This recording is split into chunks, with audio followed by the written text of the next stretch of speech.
정직한 영을 새롭게 하소서. 정결한 마음 주시옵소서. 오 주님, 정직한 영을 새롭게 하소서. 나를 주님 앞에서, 나를 주님 앞에서 멀리하지 마시고 주의 성령을 거두지 마옵소서. 그 구원의 기쁨 다시 회복시키시며 변치 않는 밤 내 안에 주소서. 날 주님 앞에서 멀리하지 마시고 주의 성령을 거두지 마옵소서. 그 구원의 기쁨 다시 회복시키시며 변치 않는 밤 내 안에 주소서. 결단할 때 인간이 삶과 거친 싸울 때에 어느 편에 설 건가. 주가 주신 새 목표가 이 앞에 보이니 빛과 어둠 사이에서 선택하며 살리라. 고상하고 아름답다 진리 편에 서는 일, 진리 위에 억압받으면 예민히 잃어도 비겁한 자 물러서나 용감한 자 구세게 낙심한 자 돌아오는 그날까지 서리. 수호자의 빛을 따라 뒤를 쫓아서 십자가를 등에 지고 암만왕의 가리라. 새 시대는 새 사명을 우리에게 주나니 진리 따라 사는 자는 전진하리. 언제나 비로 속하여도 진리도 강하다. 진리 따라 살아갈 때 어려움도 당하리. 우리 가는 그 앞길에 어둠 장마 덮쳐도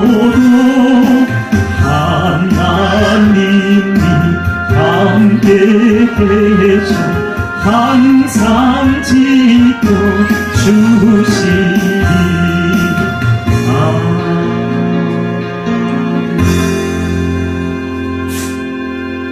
아멘. 오늘 말씀 느헤미야서 8장 말씀입니다. 느헤미야서 8장 말씀. 구약 성경 느헤미야 8장 1절에서부터 12절까지 말씀 잠시 기도합니다. 하나님 아버지 감사합니다. 우리 수요 저녁 예배 시간 주님 앞에 달려나온 우리 심령을 받으시고 우리를 하나님 안아주시고 우리를 위로하여 주시고 우리에게 힘을 주옵소서. 우리에게 비전을 주옵소서. 꿈과 소망 주시옵소서. 주님이 우리의 꿈과 소망임을 믿사옵고 살아계신 예수님의 이름으로 오늘도 의탁하오며 감사 기도드립니다. 아멘. 느헤미야서 8장 그리고 3절 말씀 시작. 수문화 광장에서 새벽부터 정오까지 남자나 여자나 아들을 말한 모든 사람 앞에서 읽음에 뭇 백성이 그 율법책에 귀를 기울였는데 저는 사실 이 본문에서요 너무나 놀라운 부분을 아주 도장처럼 발견합니다. 인장처럼 발견해요. 어떤 거냐면요 예배의 바른 모습이다. 예배의 바른 모습, 설교의 가장 바른 모양 형태를 이 느헤미야서 8장이 알려주고 있구나. 우리는 이 백성이 보십시오. 하나님의 율법책을 그대로 낭독했어요. 그대로 낭독했어요. 물론 예수님은 풀어 설명해 주셨습니다. 그런데 풀어 설명하는 것이 설교가 아니거나 그건 설교예요. 그러나 그것이 필요 없다는 얘기가 아니라 우리는 너무나도 그 많은 지식과 많은 어떤 부가적인 것을 가지고서 하나님의 말씀을 너무나도 아주 현란한 말솜씨로 아주 그러한 여러 가지 단어를 써가면서 이 말씀을 꾸며서 설명하는 그러한 설교에 젖어 있다는 것이에요. 여러분은 이런 문제의식을 느끼시는지는 모르겠습니다. 그러나 저는 설교를 하는 입장에서는 그걸 보게 되죠. 많은 사람들이 여러 가지의 설교를 꾸며서 그런 것이 이 시대 가운데서 지금 만연되어 있다는 사실이고요. 백성들의 귀가, 그리스도인들의 귀가 거기에 매우 익숙해져 있다는 사실을 우리는 알아야 됩니다. 그런 것과 비교해 볼 때, 바로 이 시대와 비교해 볼 때 이 현상은 어떻습니까? 하나님의 말씀이 읽어지자 백성들은 거기서 울음을 터뜨려요. 바로 이 부분이 정상적이라는 것이에요. 하나님의 말씀 그대로가 선포되는 것이 설교의 기본적인 어떤 능력이 되고 기본적인 그 진리의 도가 전파되는 것입니다. 우리는 여기서 회복을 볼 수가 있어요.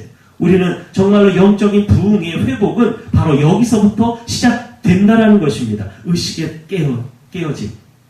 의식을 깨워서 내가 이렇게 해야지, 내가 일을 해야지, 내가 공부를 해야지, 내가 학교를 열심히 다녀야지, 학원을 빠지지 말아야지, 열심히 살아야지, 이런 의식의 깨어짐.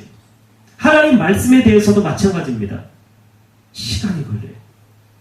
그런데 의식 자체가 좀 중요하다. 5절 말씀 한번 읽어봅니다. 시작. 에스라가 모든 백성 위에 서서 그들을 가르쳐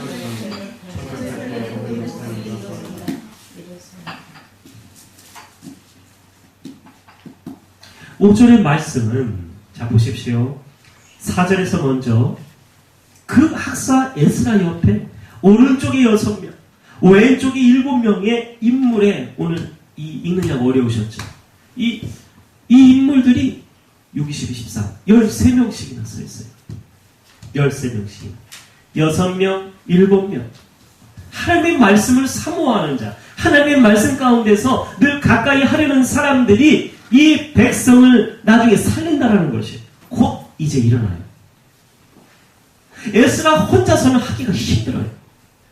그래서 우리는 제자 훈련을 하고 제자를 삼고 예수님이 12명의 제자를 훈련하기를 원하셨고요. 그러한 사람들이, 가르칠 수 있는 사람들이 많이 일어나는 그러한 지역과 그런 교회가 잘 되는 곳이라는 것입니다. 5절의 말씀을 봅니다. 에스라가 모든 백성 위에 서서 그들 목전에 책을 펴니까 책을 펼 때 모든 백성이 일어났대요.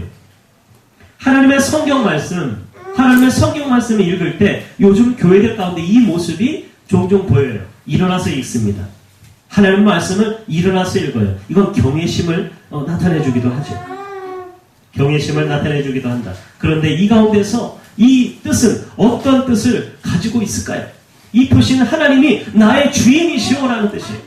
주님이 그러니까 하나님이 나의 주인이시다. 나의 전부시다. 내 모든 거는 내 주인께 드릴 수 있다. 라는 고백인 것이에요. 어떻게 보면 신앙적인, 믿음의 신앙적인 고백인 것이죠. 즉 이것은요, 하나님께 내 모든 것을 주님 앞에 드립니다. 이것은 누가 포함되어 있냐면 나 자신, 내 몸, 나 자신, 나의 모든 소유, 그 모든 것이 포함되어 있는 경외감으로 하나님의 말씀 앞에서 일어났다 그거예요. 일어났어요. 이건 순종의 표시입니다. 이것은 따르겠다라는 의미인 것이에요. 자, 두 번째로요. 6절의 말씀입니다. 읽어봅니다. 시작. 에스라가 위대하신 하나님 여호와를 송축하며 모든 백성이 손을 들고 아멘 아멘 하고 거기까지요. 위대하신 하나님 여호와를 송축했대요. 에스라가 일어나서 아멘 하니까 백성이 손을 들고 모든 백성이 손을 들고 송축하니까 아멘 아멘. 어떤 말씀을 할 때, 하나님 말씀을 전할 때 사람들이 아멘 아멘으로 받아들인다는 거죠. 아멘 아멘으로. 이 아멘으로 화답하는 것은 그렇습니다, 옳습니다, 맞습니다 이런 뜻이에요. 내 마음까지 드립니다. 다시요. 아멘으로 화답하는 것은 그렇습니다, 옳습니다, 맞습니다. 내 마음을 다 합해서 내 마음 송두리째 하나님 앞에 드립니다. 드릴 수 있습니다 라는 것이죠.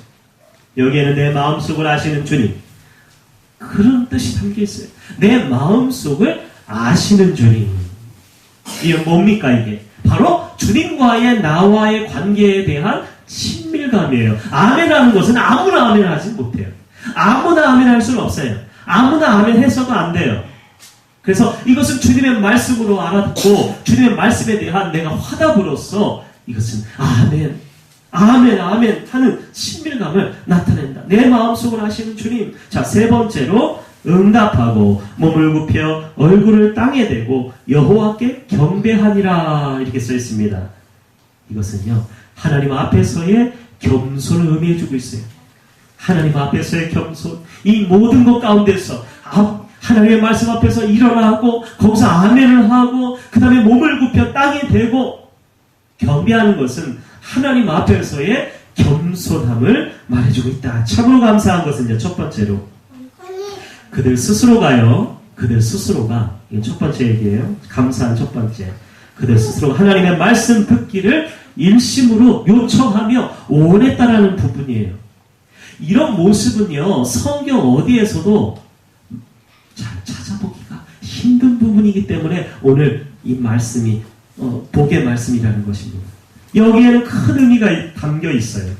여기에 큰 의미가 담겨 있는데요. 하나님의 백성들은 하나님 말씀 없이는 나는 살 수도 없고 평안할 수도 없고 잘 될 수도 없고 그저 육신적인 인생으로 살다가 구원도 보장받기 힘들어진다. 하나님을 떠나서는 말이에요.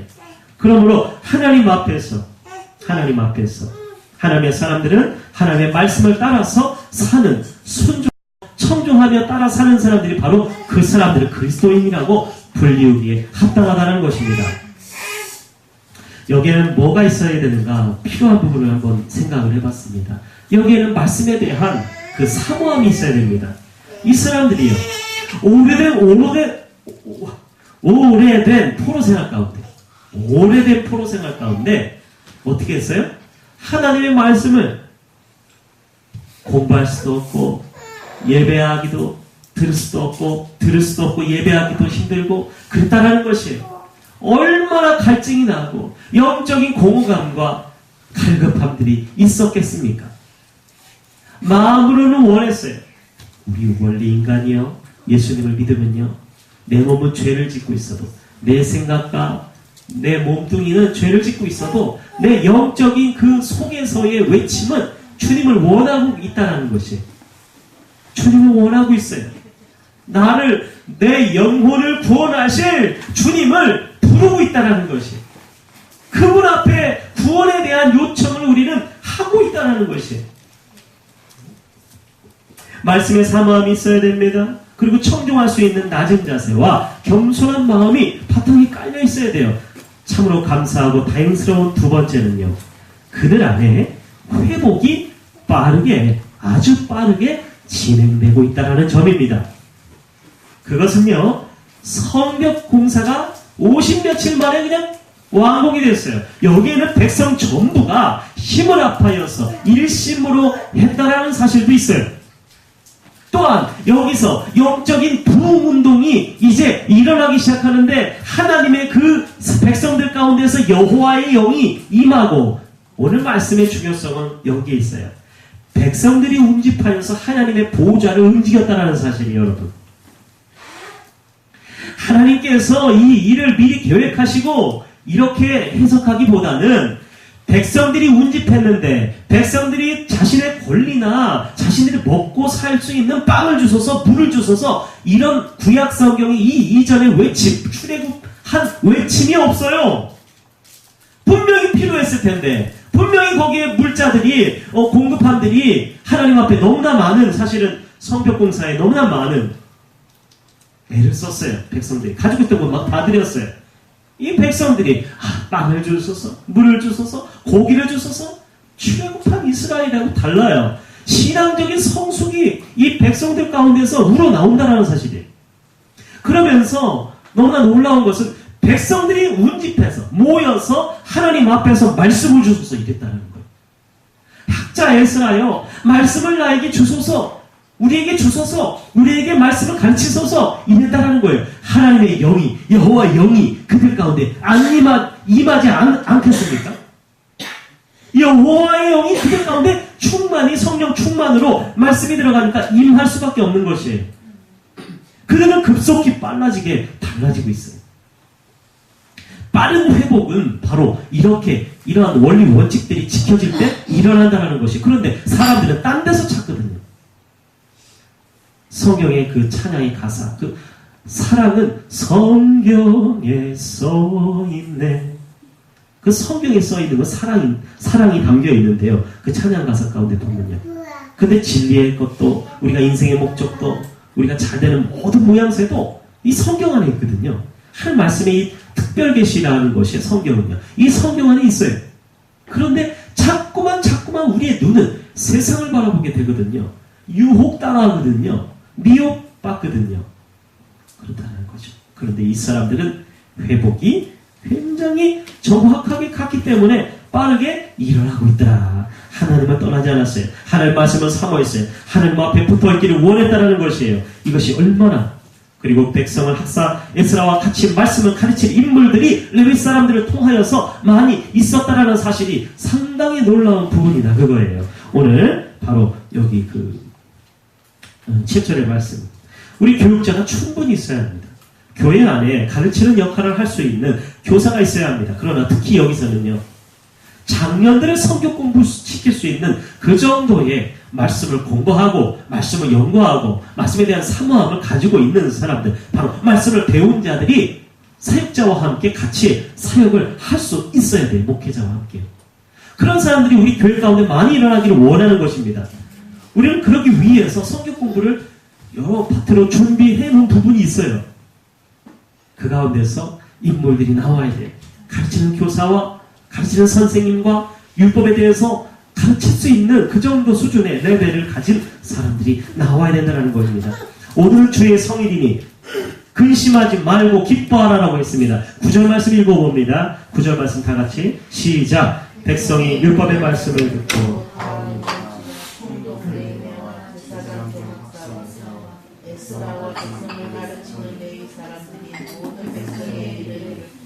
너희 하나님 여호와의 성일이니 슬퍼하지 말며 울지 말라 하고. 이 백성들은 지금 누굴 위해서 우는가?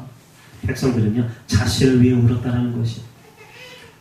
포로 생활 가운데 과거에 고생했었던 그 시간들이 새록새록 기억하면서 하나님 예배의 존전 앞으로 나오자 이 사람들은 의식에 대한 회복까지도 일어나기 시작했어요. 참 감사한 것은요, 또 하나, 우리 그리스도인들은요, 하나님 앞에 나아갈 때 그 회복의 역사를 경험하게 되는데요, 우리의 의식 수준, 우리의 생각, 우리의 감정까지도 컨트롤할 수 있게 됩니다.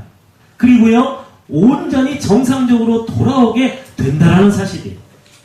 세상에 있으면요, 많은 것 가운데서 우리가 혼란스러움만 가중할 뿐이죠. 정리정돈이 안 돼요. 그러나 그리스도 앞에서는 내가 어떤 거, 내가 어떤 사명을 갖고 있으며, 나의 비전은 무엇이었으며, 하나님 앞에 받아가진 것은 어떤 것이었는지, 내가 어떤 은혜를 받았고, 하나님이 나를 어떻게 여겨주시는 존재인지, 존재가 없는 사람들, 존재감이 낮은 사람들, 자존감이 낮은 사람들, 그러니까 그리스도를 믿으면, 하나님을, 예수님을, 그리스도를 믿으면 바로 이 존재감이 살아난다는 사실이에요. 존재감이 만약에 아직 회복이 안 되신 분들은 아직 덜 믿어서 그래요. 그렇게 볼 수밖에 없어요. 존재감이 살아나고요, 우리의 인간됨, 우리의 자존감 모두 다 살아날 줄을 믿습니다. 정상적인 수치로 다 돌아가는 것이에요. 정신 우울증 증세들, 그 어떤 우울증적인 그 약을 투여하고 그런 약들이 사실 필요가 없어요. 박수치며 찬송하고 예배만 잘 드려도요, 이 정신병이 다 떠나가요. 온전해져요. 저는 지금 감기약을 먹어서 두통이 좀 생겼는데요. 이런 두통은 몇 년, 10년에 한 번 있을까 말까 하는 두통이 있어요. 두통이 없다라는 얘기 말씀드리는 거예요. 두통이 잘 없어요. 물론 이제 어떤 여성들은 생리불순이나 어떤 생리하실 때 두통이 있을 수는 있겠지만요. 치통이 있을 수 있어요. 그런데 어쨌든 머리가 아프고 몸이 아프고 그런 부분에서 하나님 가운데로 오면은 다 회복될 줄로 믿어야 된다고 합니다. 12절을 우리가 오늘 말씀을 읽고, 잠시만요. 그 백성들은요, 자신을 위해 울었다고 말씀드렸습니다. 자신들의 처지가 생각나서 포로 생활할 때, 그러나 이제는 그때를 위해 울지 말고 이렇게 말씀합니다. 이거는 백성들은 하나님의 말씀이 오자 자기 자신에 대한 신세한 단언을 했지만요, 하나님은 뭐라고 말씀하세요? 이제는 울지 말라. 지금은 여호와의 성일이니 거룩하게 조용하게 하나님의 말씀을 들으라는 것이에요. 이제는 그때를 위해 울지 말고 하나님을 보라 그거예요. 하나님은 구원의 하나님이세요. 하나님은 능력에 우리를 건지시는 하나님이시라는 것이에요. 12절 말씀 읽고 오늘 말씀 마칩니다. 모든 백성이 곧 가서 먹고 마시며 나누어 주고 크게 즐거워하니 이는 그들이 그 읽어준 말을 밝히 알리라. 기도합니다. 하나님 아버지 감사합니다.